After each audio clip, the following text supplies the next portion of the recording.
But before we dig into that, because I really want to know how,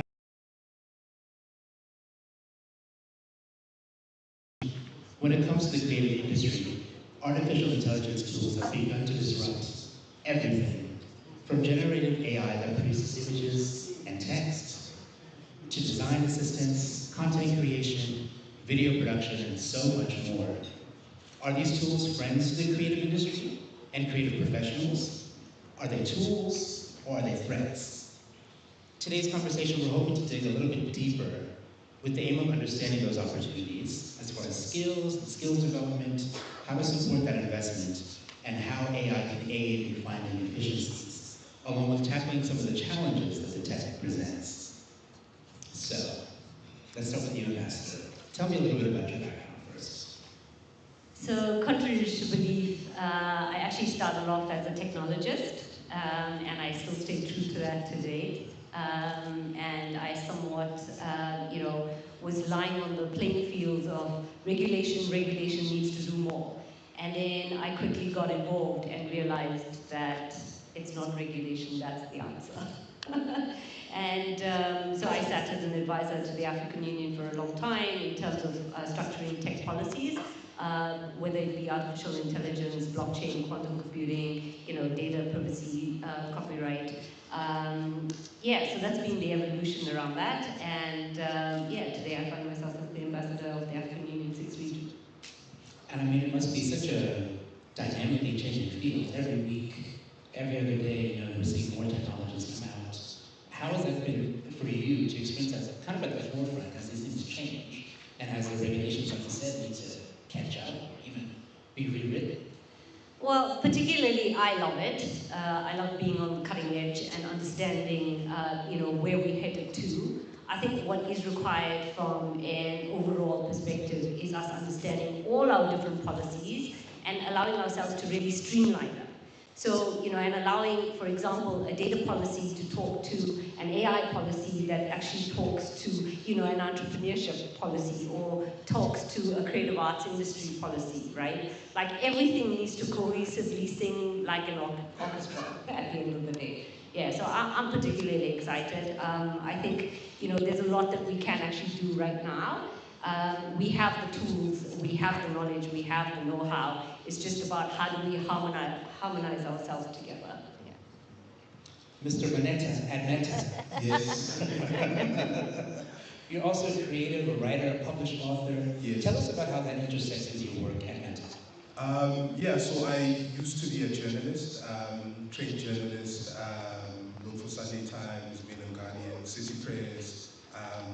Also wrote a book that was eventually longlisted for the Sunday Times Award. But I think just, even in my writing, I've always been fascinated with technology, even though I was primarily like an arts and culture writer. And even in my own reading, I was fascinated with sci-fi. So if you look at Philip K. Dick, for example, who's an author who wrote quite extensively about AI, but he had a fascination between like what's real and what isn't. So I'm not going to bore everyone with the details, but for example, in his novels, you have humans finding out they're robots, or robots suddenly finding out that a part of them is human. And I think I've always just been really interested in that sort of like dichotomy, and I think that's what's so fascinating about AI. And I know we're going to talk about the specifics later on, but the specifics of, is this a tool, is it a threat, what's real, what isn't, how much do you get to impose on yourself, at what point do you get to say, I used a piece of AI and this is mine, or a machine created that. So I think just like intellectually, I've always had those fascinations. Ambassador, you call yourself the AI mom. So in a general sense, there's a number of tools that are being released and developed every day. I think in the last 2 weeks, ChatGPT released its new kind of image generation tool where we're all making ourselves into little action figures. There's all kinds of things happening. What AI tools would you say are the most kind of prominent or maybe applicable to people in the creative spaces? And how do you think those tools are maybe best applied to the creative industry? So first and foremost, there's tons of applications out there today. To give you an example, I think when ChatGPT launched itself, within the first month, there was over 600 other startups or other business ideas that then developed just from ChatGPT's launch in the first month itself, right? So that's quite significant. So, it's what actually speaks to you. So, the advice is really just play around with as many different types of technologies as you possibly can. And I know Meta has quite a large range when it comes to that as well. So, what and where should one go is really depicted on what is that storytelling that you want to tell, about yourself. What is that thing that you want to drive home? So, to the point of AI Mom, that really came about, I think about 16 years ago or so quite long, quite old. I do give away my age besides my gray hair.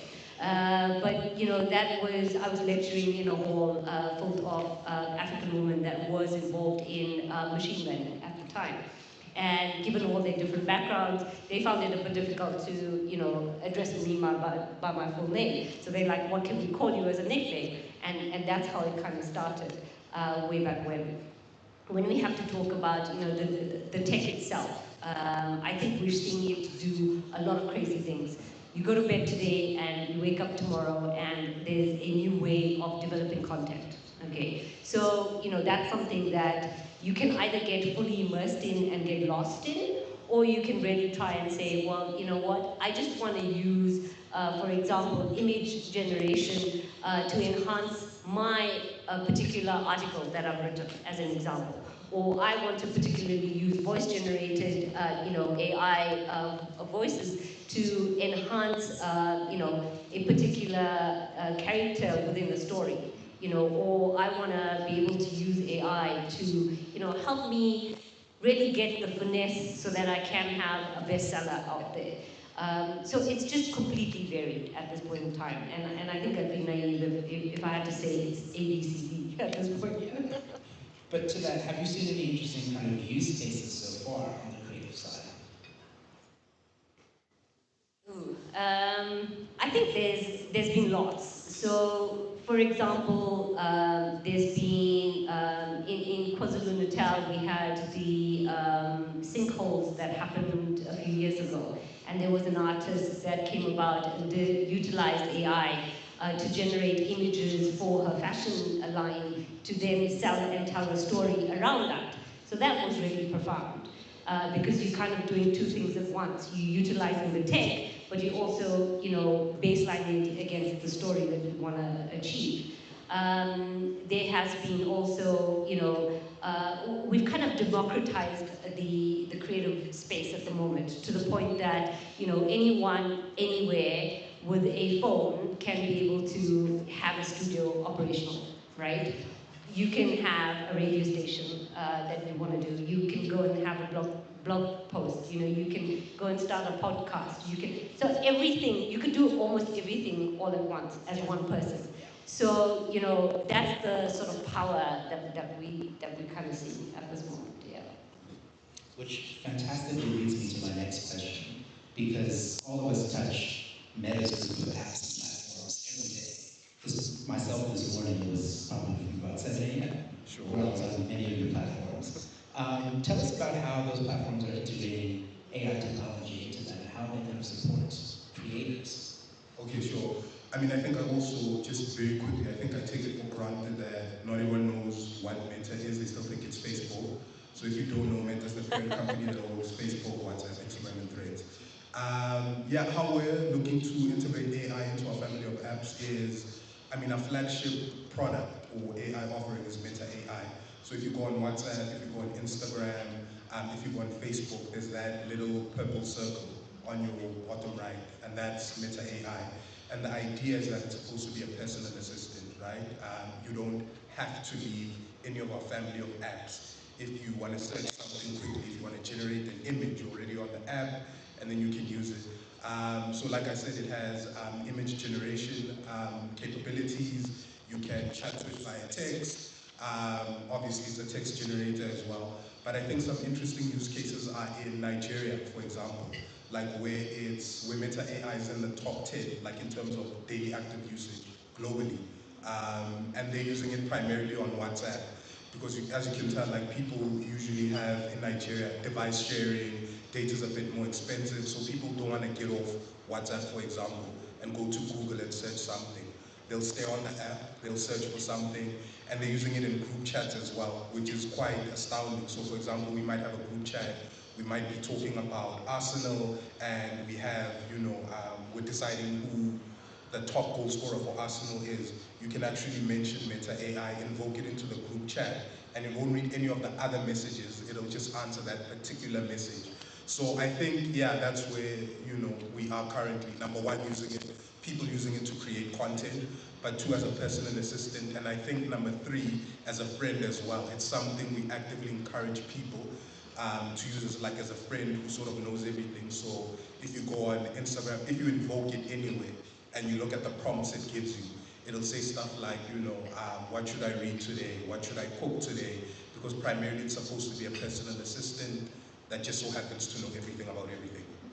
And I just want to add on that. So I think, from a trajectory of where we headed to, like in the next year or next couple of months, is really, leveraging that to the next level, which is all around, you would have heard AI agents itself. And, that is, let's take for example, I speak to my phone and I say, to the African chatbot or to the Meta chatbot, and I will say, can you actually, transfer X amount to my mom, and it will do it with just a voice prompt. My next command could be voice orientated, saying, can you book me a flight to, this particular conference? Can you then, find me, hotels that are around? In the same breath, you could say, can you rearrange my diary to accommodate this? So it is something that sits as almost a tool that allows you to handle what you need. What it does in the back end is that it's actually handling all of the operational sort of intertwines that are there. So in essence, we hopefully going to see, very soon that it's going to get a lot easier in terms of engaging with the digital world. And that's such an interesting transition from maybe someone of my generation, millennial, who will go to Google to search for something. But we're seeing even with younger generations and platforms like TikTok as an example, where they use that as a search engine. Absolutely. And a communication tool, of course, and spreading news and information. Is that something that you kind of see happening with Meta's AI tools as a search engine also? It's primarily what people are using it for, like as a search function. Now, I do think, for example, there are ways, we've been able to improve on, the responses it gives you. So it's linked to the web now, whereas initially, so I'm not sure whether people know how AI just in general works, but how the technology works is, before the recent updates is, you essentially type something in, and because it's a large language model, it's based on language, it essentially tries to predict what the next word would be. So if you say, hi, how are you? It scans, from its research. What it's learned is that what you're meant to say in return is, I'm fine, thanks, and you. But what used to happen in the past is that you'd ask it something and it would respond nonsense, or it would hallucinate. And that's just AI across the board. But what's happened recently is just instead of, trying to predict what the next word is, it's thinking cognitively. So you have like deep research functions, you're asking it something and you can like sort of go through the rationale, like thinking what it is it answer. And I think that's been pretty cool.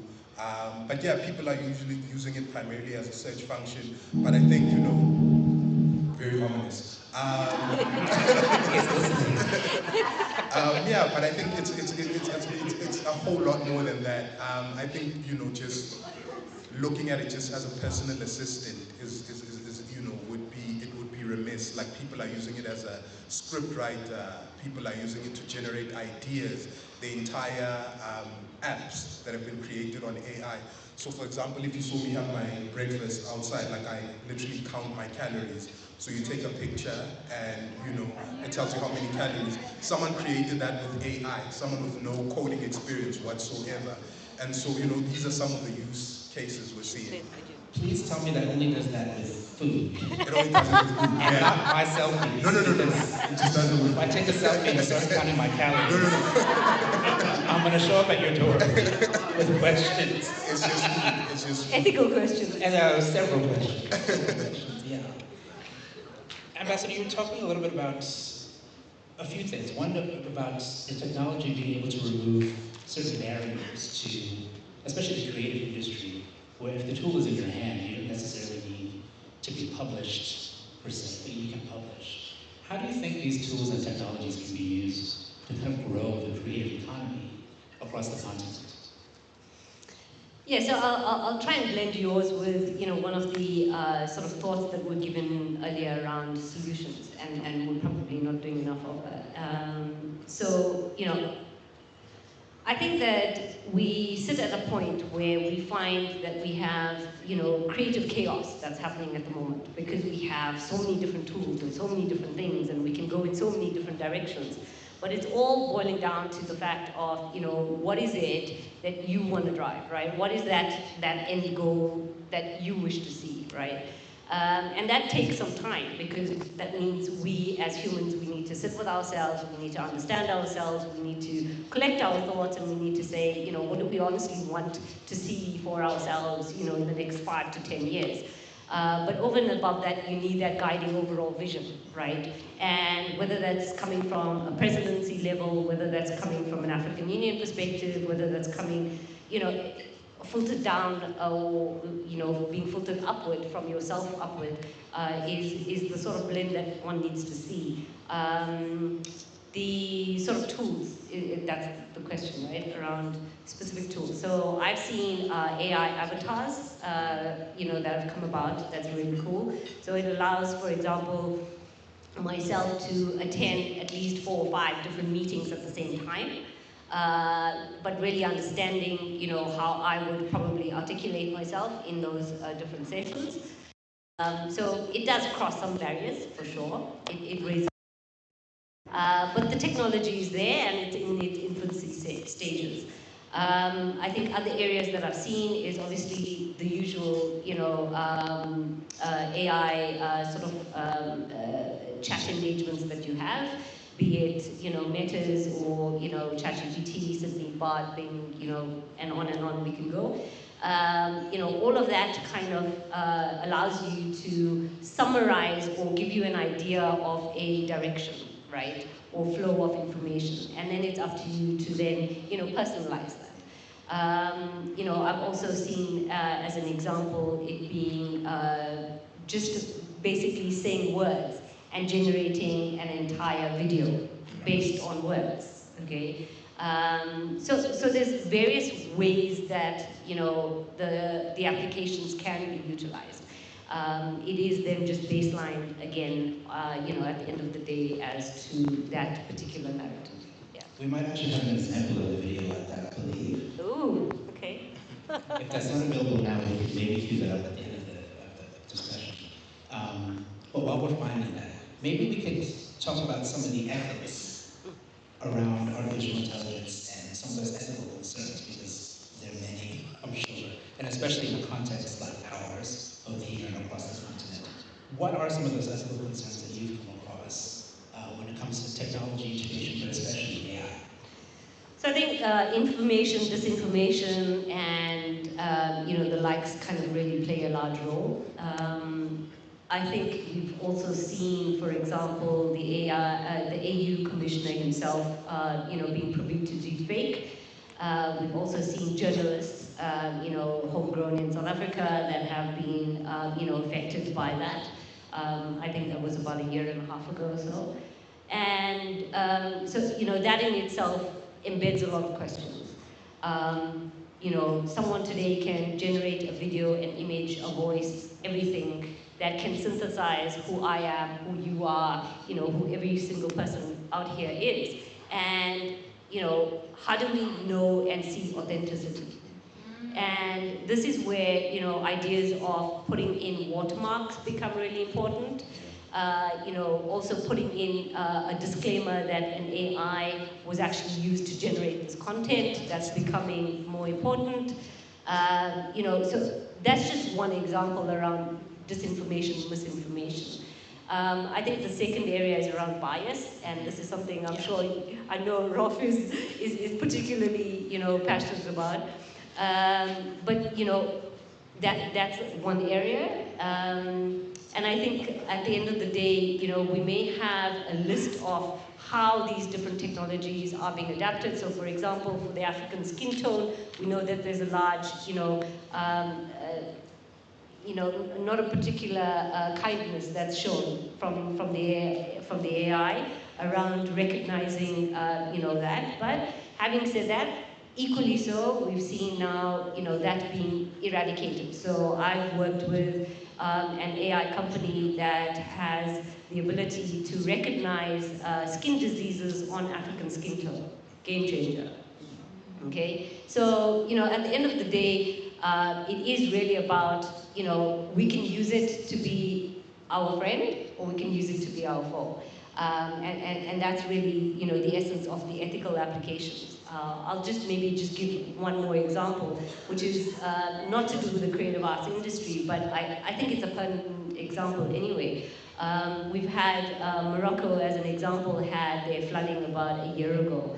And we had a startup that literally 21, 24-year-old, if I'm not mistaken, that developed in that time of the flooding, he developed an AI, a voice-generated app, that allowed for people that were in distress to send a voice note, but also have them like in their local language, right? So obviously that helped.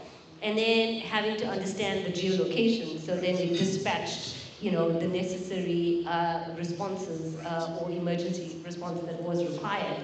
And to the point that the Ministry of Morocco actually included that now as part of their standard process. Okay, just from one event of a response. So I think, the reason why I bring that up is really just to illustrate the point that, we have so many ways that we can enter a market, and ethics is definitely a huge sort of grounding point. Ethics isn't something we're born with. It's something we just know inherently, right? Nobody has to teach us right from wrong. I mean, I think there were case studies done with babies where they inherently already know this. So, at the end of the day, it is something we should eat, breathe, and sleep. It should be part of our policies. It should be part of, the work that we're doing. It should be, part of policies that you're creating within each organization. And I know Meta definitely does speak a lot to the ethics. Yeah, I mean, just maybe to your point about disinformation and the ethics around that. Like, I think, when I think about AI as well, like I think about a hammer, for example. You could use a hammer to fix your cupboard, or you could use it for something more egregious. And you aren't, okay. And I'm just saying, like, for example, like the safeguards we've put in to make sure, our tools can't be used for misinformation, disinformation. So for example, if you generate a piece of content on our platforms, there's a watermark, and if you post it, our algorithms pick up that it's AI content, and it says this was generated using AI. And I think people talk about likeness, for example, quite a bit. If you go into any of our tools and say, generate a picture of black coffee, it won't. Because his image and his likeness is uniquely his, because you open up, the idea of misinformation as soon as you can say, you can generate a public figure's profile. If you ask it for medical or legal information, it'll tell you no, but here are some resources you can have a look at. So just having those like technological guardrails just to make sure people are safe and people are consuming ethically, I think is quite important. Yeah, I mean, you bring up such a great point about non-creative, but still creative ways to use the technology. Yeah. And it's an important thing to think about, not just these tools within the creative economy, but any business that has a creative element, normally which is communications, which can also be used as these tools to kind of make their output more efficient and maybe more relevant. And that's maybe on the friend side. On the foe side, and you bring this up from a legal perspective, because I mean, that's a minefield in itself. Maybe in two angles. One, in terms of where these models are learning from. And the second, in terms of who owns the output and who controls that copyright and what that looks like. Ambassador, how do you think the creators and kind of purveyors of this technology can partner, perhaps, with copyright holders and people like that, and institutions like that, to really safeguard the intellectual property rights of everyone across the world? Easy question. So I think, from training the data, because let's start with that, because you mentioned that. I'm not a particular fan of how that all started, because it was trained on a lot of pornography videos, by the way. Yeah, whether we like it or not, it's just the realism of life at the moment. You know, having said that, I think we have an opportunity to take every opportunity to partner with whomever is driving a, you know, a just or an ethical narrative, right? So if we had to take, for example, the current scenario and landscape within South Africa, why don't we look at, instead of having the back and forth that was mentioned on the previous panel of the IP and the copyright laws, why don't we specifically go ahead and create a creative arts industry bill? I know Nigeria specifically has one, and I've been involved with that. So, you know, again, it's, you know, how do we take something that is perhaps just a standalone sort of issue, and how do we as an industry go ahead and say, listen, this is the actual regulation that we are looking for, you know, and we're loud enough, we're contributing X to the actual GDP of the country, and this is why we want to go down this narrative, right? So that's from a large sort of viewpoint. If we have to zone in on like a practical, you know, day-to-day example, I think there we're looking at, for example, look for brands that are actually putting out ethics at the forefront of it, right? Or that are looking to kind of spearhead the next phase. So, you know, like Spotify, Meta, you know, a few others that are here today are actually cognitive that those things exist and need to be rechanged, right? So, for example, why not also bring us all together in an industry that says, listen, we're creating or co-creating amongst ourselves a technological platform for all creators, full stop. No one else is going to own it. No one else is going to be part and parcel of that, except us.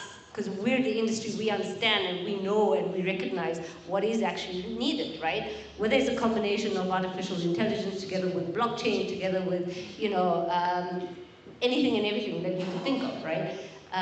Anyway, let me stop there, because I see our chairperson. I think we're space for questions. So what I'm going to do is I'm going to not take questions for this particular panel, because I do have Irina and Rob back again for another one. It's on AI, a little bit different, so that we can catch up time, and then we can combine the questions for this and that one at that stage. So I was about to do my announcement. Let's give you a round of applause first. Can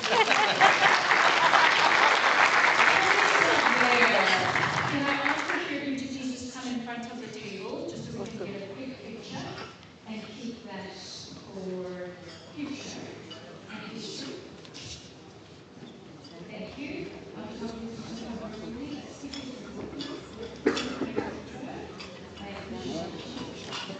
Thank you.